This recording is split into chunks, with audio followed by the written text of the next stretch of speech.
Empezábamos sábado 14 de mayo. Le damos a usted la más cordial de las bienvenidas a la completa información a partir de este momento. Empezamos inmediatamente desde las calles. Escuche bien, el fallo en la plataforma informática del IES sigue afectando la atención en los hospitales a nivel nacional. Por su parte, el IES asegura que el servicio se restablecerá el lunes. Vamos a enlazarnos en este momento con Luis Alfredo Zúñiga, quien se encuentra en el Hospital Teodoro Maldonado Carbo, uno de los más grandes de la entidad, para que nos cuente cuáles son sus impresiones sobre este problema que se atraviesa ahí. Compañero, muy buenos días. ¿Cómo estás, Luis Antonio? Amigos televidentes, muy buenas tardes. En efecto, a esta hora me encuentro en los exteriores del Hospital Teodoro Maldonado Carbo del IES en Guayaquil y se dio sin duda esta novedad que afectó sobre todo la tarde y noche del jueves, incluso se mantuvo durante la jornada del viernes este fallo en el sistema informático de varios hospitales de la red del Instituto Ecuatoriano de Seguridad Social que provocó indignación en decenas de pacientes que llegaron y no podían ser atendidos sobre pretexto de esta falla en el sistema informático. Al respecto, el último pronunciamiento, y lo vamos a ver a esta hora en vivo en imágenes, el último pronunciamiento de esta institución a través de un comunicado en el IES es el siguiente. Vamos a ver lo que dice el comunicado. Al respecto señalan que se ha realizado una revisión integral a la red eléctrica y de gestión de la información en el Hospital Carlos Andrade Marín, en donde se encuentra alojado el software de historias clínicas y agendamiento, encontrando un desperfecto por variaciones de voltaje eléctrico, por lo que según señala el comunicado se realizarán ajustes durante todo el fin de semana, es decir, esto aún no se soluciona.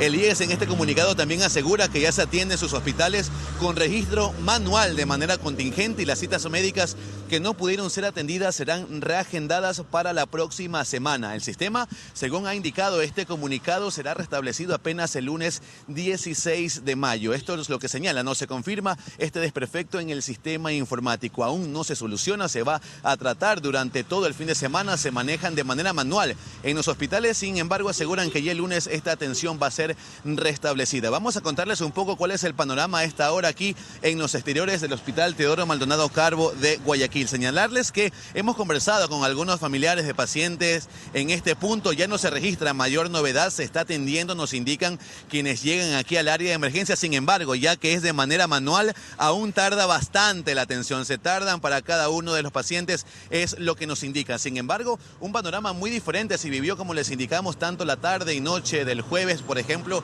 en el Hospital del IES de Los Ceibos, en el norte de Guayaquil, en donde se hicieron virales los videos de pacientes que no podían ser atendidos por la falla del sistema. Esto se mantuvo también el viernes, por ejemplo, aquí en donde nos encontramos en el Teodoro Maldonado Carbo, ya que los pacientes no se podían realizar ni siquiera exámenes. Lo que se pide, por supuesto, por parte de los afiliados del IES es que esto se solucione de inmediato, pues no se puede dejar de brindar atención en salud por fallas en el sistema. Esa es la información a esta hora de la tarde. Continúas con más en estudio, Luis Antonio. Muy buenas tardes. Muy buenas tardes, compañero, y gracias por la información.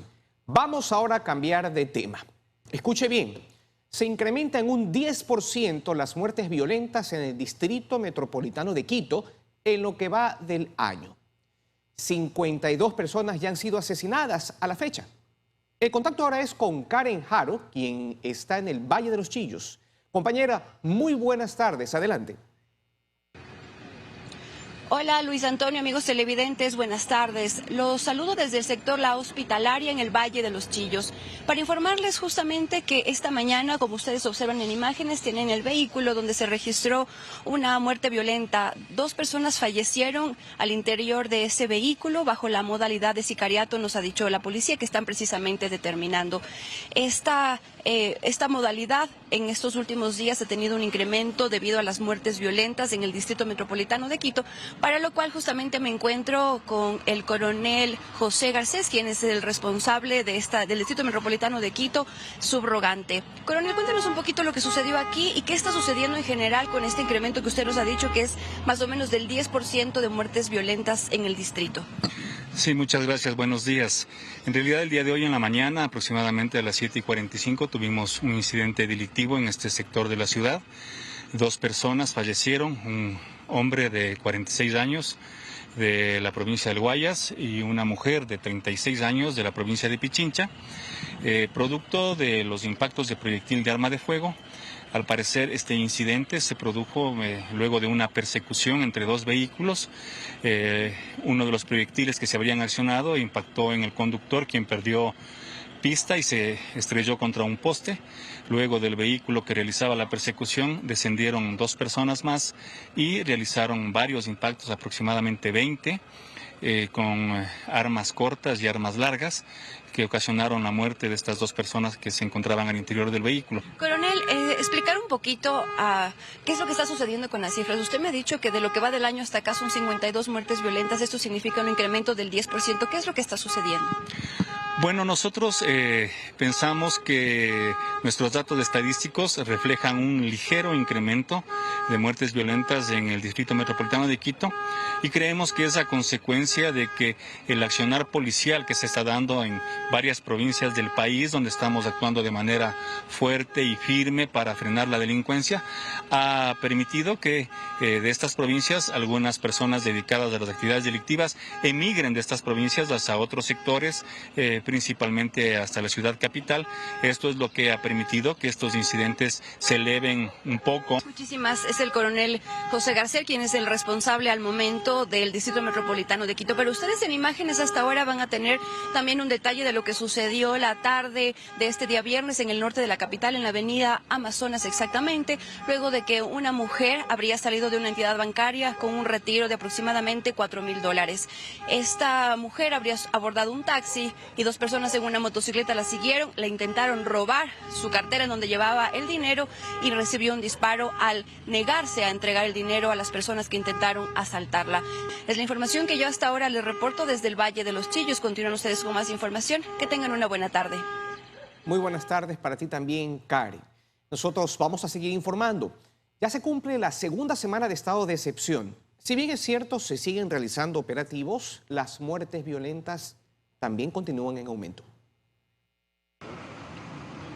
Se cumple ya la segunda semana de estado de excepción en Guayas, con dos parroquias en toque de queda, Jimena y Pascuales. Sin embargo, aún los hechos de sangre no se detienen.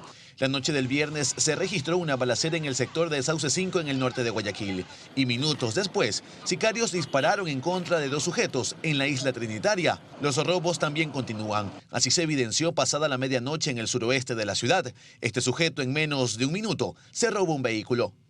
Sin embargo, desde la policía aseguran que las cifras se han reducido. En la parroquia Jimena, de 19 muertes violentas a 9 en 11 días. En la parroquia Pascuales se mantienen en 11 muertes violentas. Y en Durán disminuyó, según la policía, de 3 a 2 muertes en 11 días. Que dentro de las 3 parroquias teníamos un promedio diario, antes del estado de excepción, de 3 muertes violentas. Del estado de excepción hacia la fecha se han registrado 2 muertes violentas. Y dentro de la zona 8, antes del estado de excepción, de 5 muertes violentas diarias, versus del estado de excepción a la fecha de 3 muertes violentas. Operativos realizados en Guayaquil, en los sectores de Nueva Prosperina, Suburbio y La Chala.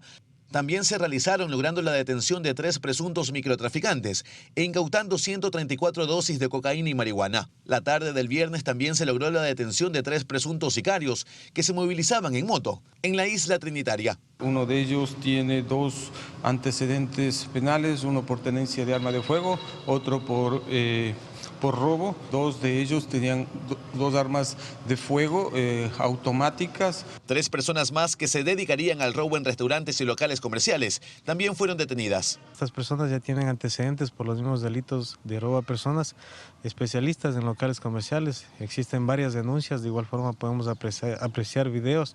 En el transcurso de la semana se han registrado otros hechos violentos. Tan solo el último jueves se dieron 4 muertes violentas, por lo que operativos se realizan, pero aún son insuficientes para detener en su totalidad la ola de inseguridad y violencia.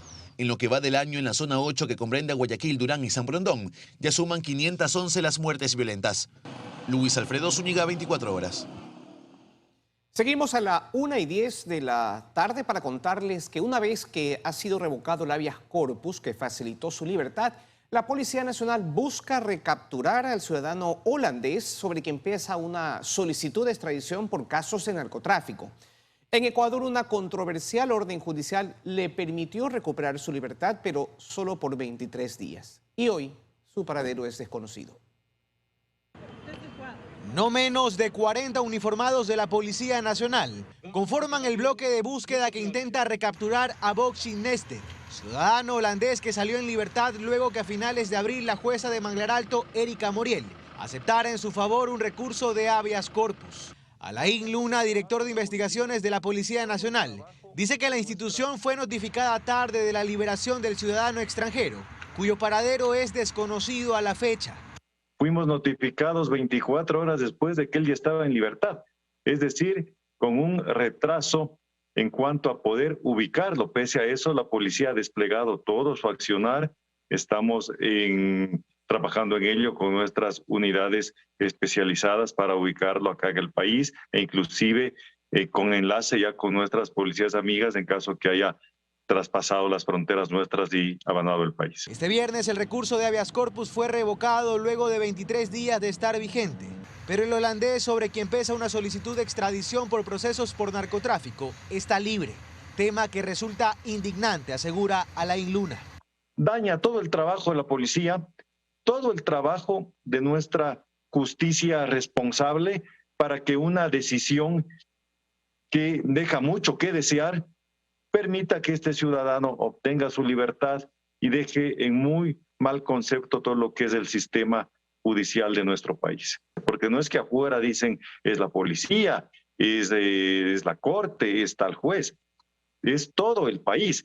La jueza Erika Moriel podría ser destituida por el Consejo de la Judicatura, una vez que se ha declarado que incurrió en error inexcusable. Además, afrontará un proceso penal, pues ha sido denunciada ante la Fiscalía por posible asociación ilícita. No podemos nosotros, como país, como instituciones, amparar y sofisticar la impunidad.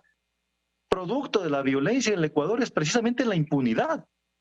Y tenemos que luchar contra ella, y para eso se lucha con decisiones adecuadas, con resoluciones enmarcadas en derecho y en ley, y no obrar así tan ligeramente como se lo ha actuado con este ciudadano.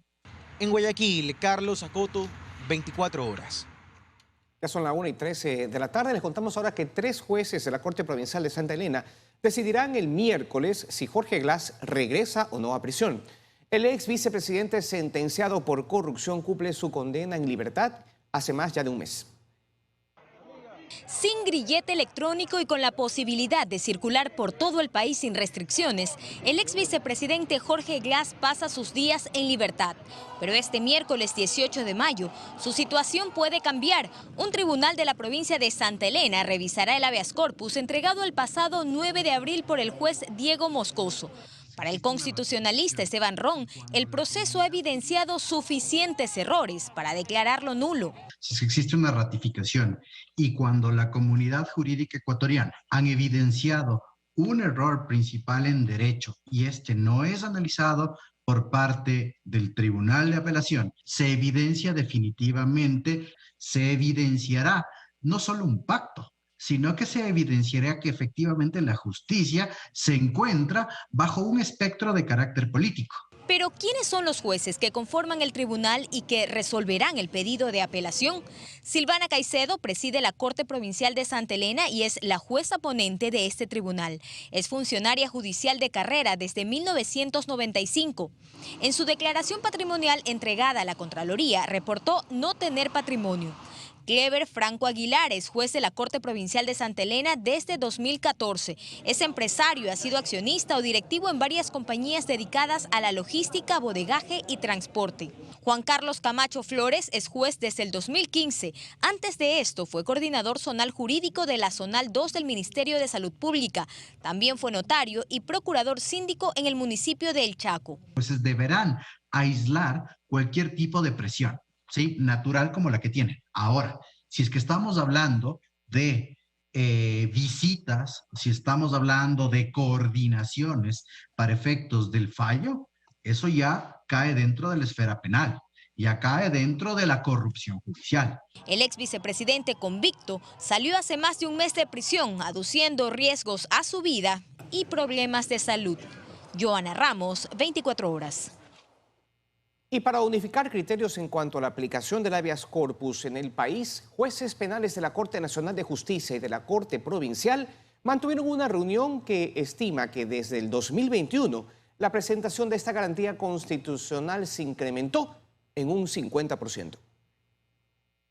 Evitar que la garantía constitucional del habeas corpus se convierta en una artimaña judicial que derive en impunidad es la actual preocupación del sistema de justicia del país. Luego de que 2 casos puntuales pusieron los reflectores de la opinión pública en este recurso, los magistrados de la Corte Nacional de Justicia, de la Corte Provincial de Pichincha y de la Asociación Ecuatoriana de Magistrados y Jueces se reunieron para intercambiar y unificar criterios que eviten contradicciones en su aplicación. En aras de garantizar la seguridad jurídica, fue una reunión muy fructífera que fue solamente un inicio en virtud de que acordamos seguir manteniendo estas reuniones conjuntamente con las demás cortes provinciales para tratar esta temática. A pesar de lo que pueda concebir la ciudadanía con casos específicos, la aplicación del habeas corpus tiene ciertos lineamientos determinados por la Corte Constitucional. A través de una sentencia de marzo de 2021 se establece que el habeas corpus no es un mecanismo para la revisión de la pena, sino para proteger la integridad personal.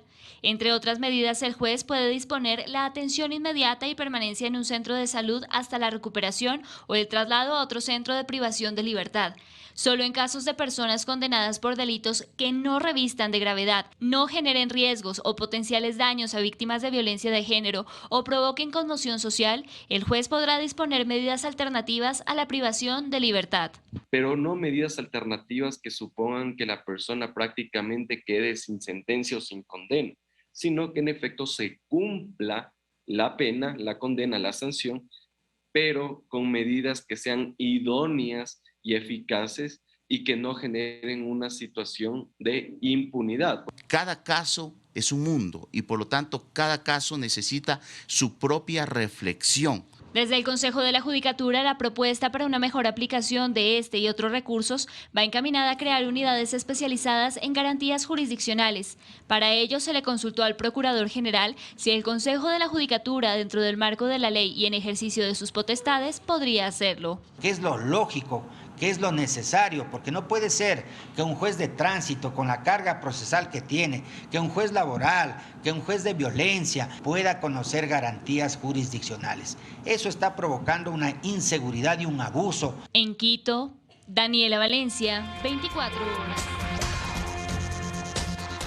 Seguimos a la 1:21 de la tarde para contarles que la Asamblea Nacional reprueba en gestión y credibilidad según varias encuestas. Este sábado el Legislativo cumple 1 año en funciones y pese a que en un inicio las bancadas ofrecieron de poner sus intereses particulares para facilitar la gobernabilidad, hoy se ven entrampados en desacuerdos políticos y fuertes fricciones con el Ejecutivo. 1 año ha pasado ya desde que la Asamblea asumió funciones, entre promesas en común como facilitar la gobernabilidad, poner en agenda temas urgentes para la ciudadanía y de poner posturas particulares. Pero aquello quedó simplemente en promesas. Hoy el Legislativo se ve entrampado entre pugnas políticas que han abonado al desplome de su credibilidad. Por ejemplo, la encuestadora Perfiles de Opinión revela que apenas el 11% de los ciudadanos cree que la gestión del Legislativo es buena, mientras que Click Report muestra que la Asamblea obtiene incluso un menor puntaje que el Consejo de Participación Ciudadana. Marcelo Espinel del Observatorio Legislativo explica qué hay detrás de estas cifras en rojo. La Asamblea Nacional sin duda que queda en deuda con la ciudadanía. Lo que recibe el ciudadano es información precisamente de las pugnas de poder al interior del Legislativo, de asambleístas que son cuestionados al respecto de su accionar por estar inmersos en posibles casos de corrupción, y también un comité de ética que no ha sido relevante durante este primer año de gestión. Y a 1 año de haber asumido funciones, el Observatorio Legislativo pone la lupa a la aprobación y propuesta de proyectos de ley. Hemos llegado únicamente a 14 leyes aprobadas en lo que va del primer año del periodo. Hay leyes que son iniciativa del Ejecutivo en materia de urgencia económica y el resto de proyectos de ley pues son proyectos que habían sido presentados en el periodo legislativo pasado. En lo político, la fragmentación interna ha marcado el ritmo del Legislativo.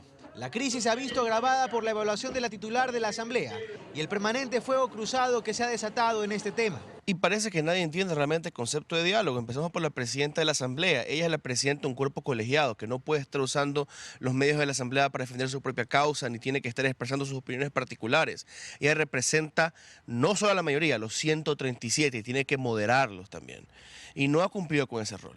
Los bloques tampoco quieren trabajar y no pueden trabajar entre ellos porque dentro de ellos mismos también hay quiebres. Pero no todo está perdido, aseguran, pues hay varios temas a tomar en cuenta si el legislativo quiere sacudirse el polvo de un año que no ha sido bueno, por decirlo menos.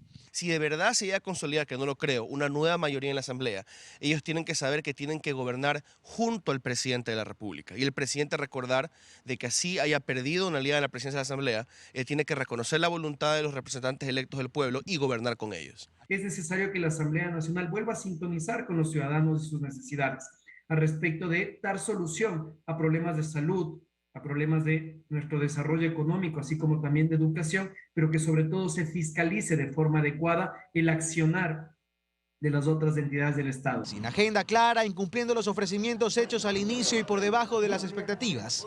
Así cumple la Asamblea Nacional su primer aniversario. En Guayaquil, Carlos Acoto, 24 horas. Y ponga atención, ciudadanos señalan que conseguir empleo sigue siendo muy complicado, pese a la reactivación económica que se ha dado después de la pandemia.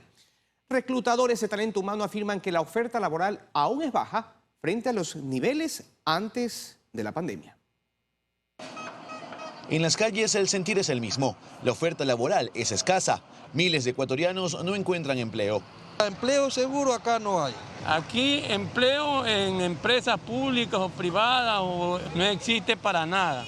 Pero esto no es solo un sentir, las cifras lo demuestran. Los últimos datos del Instituto Nacional de Estadística y Censo INEC reflejan que en marzo de este año el desempleo se ubicó en un 4.8%, un incremento frente al 4.3% registrado en febrero, y comparando con marzo del 2021 apenas se redujo en un 0.1%, mientras el subempleo se mantiene en un 23% al igual que marzo del 2021. Aquí está mi carnet, soy una persona capacitada, no me dan trabajo en ningún lado. Sí, estoy buscando trabajo, ya llevo ya mucho tiempo buscando y todavía nada. Empresas dedicadas a la selección de talento humano también confirman esta situación, pues si bien es cierto el panorama no es el mismo que en los días más álgidos de la pandemia, falta mucho trecho para llegar a un escenario como el del 2019, que ni siquiera en aquellos días era el ideal.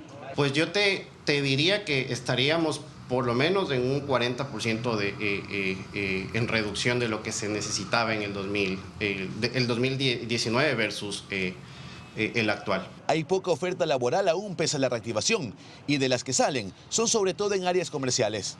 Servicio al cliente, temas de marketing. El sector de consumo masivo, o sea, todo lo que es producción alimenticia. ¿Pero por qué está tardando tanto una mayor oferta laboral pese a la reactivación? Los reclutadores señalan que las empresas aún se están reponiendo de los estragos de la pandemia. Todavía hay empresas que no se han podido recuperar, hay empresas que tuvieron que reducir su número de empleados a la mitad. Mayor respaldo al sector privado, a los emprendimientos y atraer inversión extranjera. Es lo que señalan es necesario por parte del gobierno para reducir el desempleo, que está latente en el país. Definir unas políticas laborales que beneficien obviamente al empleado, pero que también beneficien al empleador.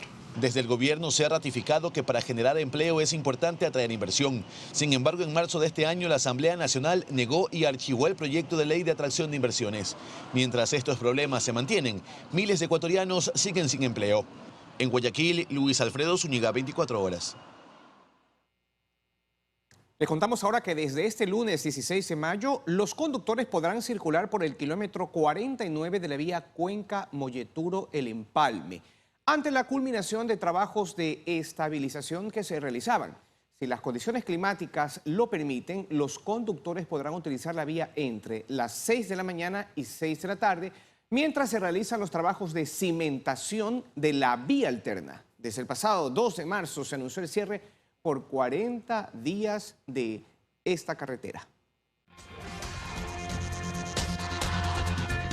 Son las 1:30 de la tarde. Escuche bien, el retorno progresivo a la normalidad se evidencia ya por fin en Quito, con más personas que salen a las calles sin mascarillas.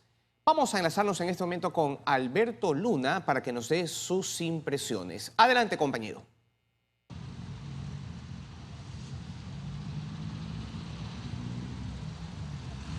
Hola Luis Antonio, sí, como acabas de mencionar, en Quito es cada vez más frecuente ver a personas sin su mascarilla. Y esto tiene mucho que ver con el balance que presentaron las autoridades esta semana, confirmando que los casos de COVID-19 continúan a la baja tras la decisión del gobierno semanas atrás de eliminar el uso obligatorio de la mascarilla tanto en espacios abiertos como cerrados. Les hemos preparado un reportaje al respecto. En las calles de Quito, ver a las personas con sus rostros descubiertos ya es común. La eliminación del uso obligatorio de la mascarilla en espacios abiertos y cerrados se dio el pasado 28 de abril, pero en los primeros días se evidenció que la mayoría de personas seguía utilizando el cubrebocas por precaución.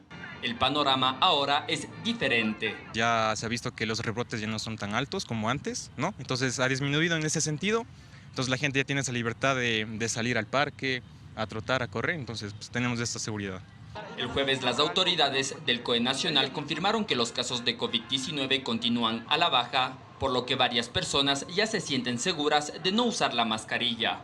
Así lo pudimos constatar en un recorrido la mañana de este sábado por el Parque La Carolina y el Boulevard de las Naciones Unidas. Respiras mejor, ya no te agitas tanto y para mí la mascarilla sí me fastidia un poco cuando hace calor. Entonces creo que ahora es mejor. Anoche en la zona rosa de Quito se evidenció un escenario similar. Gran parte de las personas que llegó al sector de la Mariscal en búsqueda de entretenimiento estaba sin mascarilla. El pico ha caído y creo que también eso hace de que la ciudadanía ya se siente un poco más segura en no utilizarla en espacios abiertos. Como ciudadana me siento segura y por las 3 dosis que yo ya tengo de refuerzo, entonces yo puedo ya sentirme segura. Y para alcanzar este nuevo escenario en el que las personas se sienten más seguras de no utilizar la mascarilla, ha sido clave cumplir con el proceso de vacunación. Por eso la recomendación es que las personas que todavía tengan pendiente recibir alguna dosis acudan a los vacunatorios. Es la información que les tengo a esta hora. Muy buenas tardes. Muy buenas tardes, Alberto, y gracias por la información. Seguimos cuando son las 1:33 de la tarde para darles una información utilitaria. Escuche bien, hasta las 5 de la tarde de hoy, usted puede realizar su cambio de domicilio para las elecciones seccionales del 2023. Según el CNE, alrededor de 285,000 personas ya han realizado este proceso para votar más cerca. Dalen Bercobo es de un cantón de la costa, pero desde hace un año reside en el norte de Quito.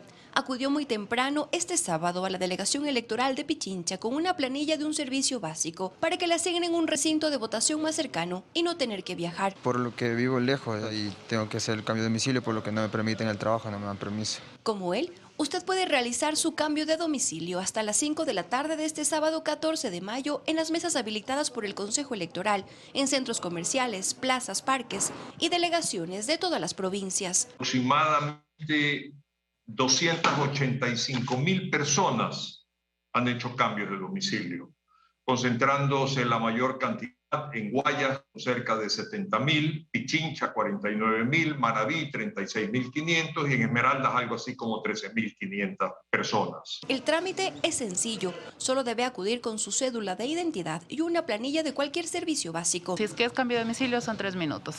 En caso de extranjeros demora un poquito más.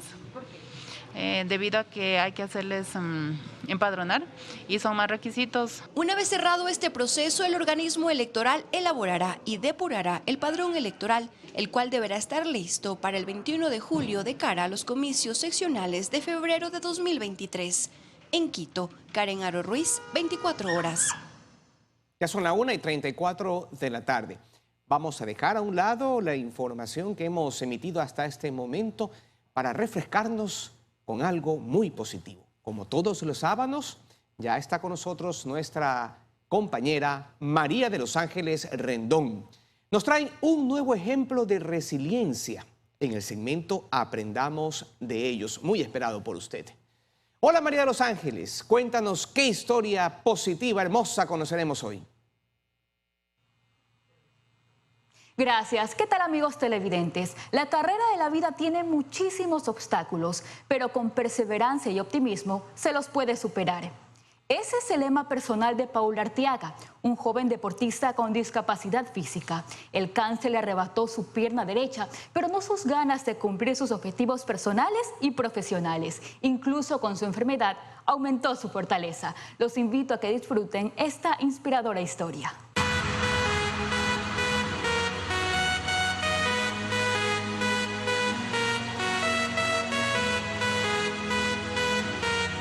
Cada paso que da este sorprendente atleta es más fuerte. Su desempeño deportivo roba las miradas de todos los espectadores, y no precisamente porque tiene una prótesis, sino por el positivismo que él contagia en cada entrenamiento. Les presento al protagonista de esta historia, Paul Arteaga, de 27 años. Dice que el deporte lo lleva en la sangre. Desde niño demostró sus habilidades futbolísticas, pero decidió dejar las canchas por las aulas y empezó a estudiar comunicación social, pues su aspiración era convertirse en comentarista deportivo. Sin embargo, el destino tenía otros planes para él. Comencé a sentir una molestia en la pierna, un pequeño dolor al principio que fue aumentando con el pasar del tiempo, hasta que me hice los exámenes porque ya no era algo normal. Fue un diagnóstico de un osteosarcoma, que es un cáncer al hueso. En este caso fue en mi tibia, en la pierna derecha. Durante 5 años, Paul vivió una verdadera pesadilla. El dolor corporal era insoportable. El cáncer le quitó la felicidad por aquel momento y también a su madre, quien murió por un cáncer de páncreas. El dolor físico y emocional iba en aumento, por lo que tuvo que tomar una decisión que cambió su vida para siempre. Sintió que era tiempo de soltar su pierna para reencontrarse con su cuerpo. Fue un proceso muy largo de muchos años, desde el 2015, de 9 ciclos de quimioterapia, de 5 cirugías, hasta que se llegó a la amputación de mi pierna. Lloré, entré en un estado de ansiedad, de pánico, de mucha tristeza, de no saber cómo me iba a levantar, cómo iba a seguir con mi vida. Se me hacía muy difícil pensar una vida sin mi pierna. Esta enfermedad le arrebató la pierna, pero no su esperanza. Todo lo contrario, aquello avivó su espíritu de superación, transformando su sufrimiento en resiliencia. A base de rifas consiguió los casi $12,000 que le costó su primera prótesis. Ahora este aparato lo acompaña a todos lados, pero es tan solo un complemento para hacer sus actividades, pues su verdadero motor para caminar es su fortaleza. Pero a la semana, cuando pude coger mis muletas, darme cuenta que pude pararme, que pude comenzar a hacer las cosas por mí mismo, valerme por mí mismo, cambió un poco mi mentalidad y dije, bueno, esto se puede. Mi frase que me ha ayudado mucho durante todo este proceso es luchar con felicidad para vencer con sueños. Paul no podía caminar y hoy corre por sus sueños, pues tiene en mente llegar a los Juegos Olímpicos de París 2024, que está seguro lo va a conseguir, pues se prepara para aquello con terapias y entrenamientos. Claro está, con la ayuda de su mejor admiradora, su esposa Lida, el amor de su vida. Yo he ganado a un ser humano fuerte, un ser humano bueno, a un hombre bueno. Estoy muy agradecida por tenerlo en mi vida, la verdad. Él me ha enseñado muchas cosas. Yo siento mucho orgullo de estar con él, de ser su esposa. Este atleta valiente dice que sobran los motivos para sonreír. El principal, su futuro hijo, que desde ya cuida con mucho cariño y le dedica sus victorias. Más allá de yo de haber perdido mi pierna, no me quedo en lamentaciones, ni quejándome, ni diciendo por qué me pasó esto a mí, sino tratando de ver lo que puede venir, enfocarme en lo que depende de mí, en lo que yo puedo solucionar y vivir agradecidos, que es importante. No cabe duda que en la carrera de la vida, el obstáculo más grande de Paul ha sido su enfermedad, impedimento que pudo superar. Ahora él se siente completo, lleno de fe y optimismo, porque sabe que hay un largo camino por recorrer, que tiene que llegar a la meta, ganándole la competencia al cáncer. Actualmente Paul se dedica a brindar charlas motivacionales en las cuales cuenta su experiencia de vida. De esa manera utiliza su historia como fuente de resiliencia. Aprendamos de Paul. Y ya lo saben, amigos televidentes, si tienen alguna historia de lucha y resiliencia, no duden en escribirnos a nuestras cuentas de Twitter e Instagram que están viendo sus pantallas, @marrendón_. Hasta aquí con el segmento Aprendamos de ellos. Sigan con más información. 1:42 de la tarde. Escuche bien. 2 ecuatorianos y un colombiano fueron capturados en El Salvador cuando se desplazaban en una lancha de bajo perfil. El presidente salvadoreño Nayib Bukele en su cuenta de Twitter escribió: nuestra fuerza naval dio otro golpe al narcotráfico a 903.7 kilómetros al suroeste de nuestras costas y se capturó una lancha con 3 personas a bordo, 2 ecuatorianos y un colombiano, que transportaba 810 kilos de cocaína.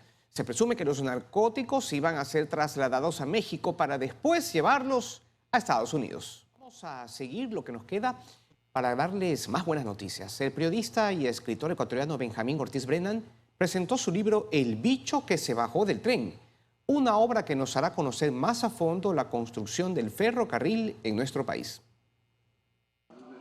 El bicho que se bajó del tren es el libro que relata la historia del ferrocarril en Ecuador, una obra escrita por el periodista ecuatoriano Benjamín Ortiz Brennan. Que está ubicada cuando estalló la Revolución Liberal, hubo el enfrentamiento entre el antiguo orden conservador y el nuevo orden liberal, y al mismo tiempo se construye lo que se conocía por entonces y hasta ahora como el ferrocarril más difícil del mundo. La trama empieza con la contratación de un ciudadano estadounidense que llega al país para trabajar en dicha obra.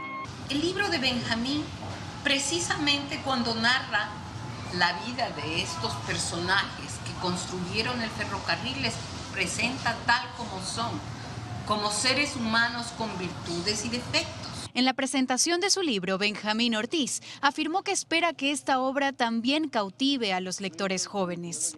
Yo quisiera que esta obra despierte, especialmente entre la gente joven, mayor interés por conocer su país, la historia de su país. Una historia que sin duda le apasiona desde que era pequeño. Mi abuelo materno fue un ingeniero norteamericano que vino a la construcción del ferrocarril, y varios de los episodios que narro son precisamente historias que escuché en mi casa sobre la peripecia de mi abuelo.